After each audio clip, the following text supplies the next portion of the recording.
po tayo ng finger food. Ayan. Ito po yung beef chicken. Ito po yung katobitolo dito. Chicken beef po. Nilagyan ko ng itlog. Ginabad ko sa itlog. Tapos bago nilagyan ko sa harina. Ayan po. Ito na po yung maluto. Diba? Ito naman po sa yung bilal. Ito na po sa luto na. Medyo dapat crunchy.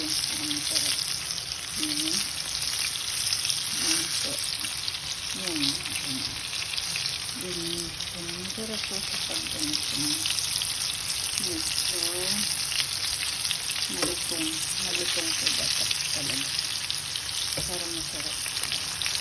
Ayan. Malambot ang laman sa gawin sa chicken.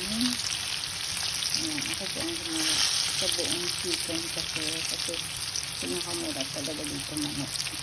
So ginagawa ko buo, tapos tinatanggal ko yung laman, hiwala pinalog. Ayan po.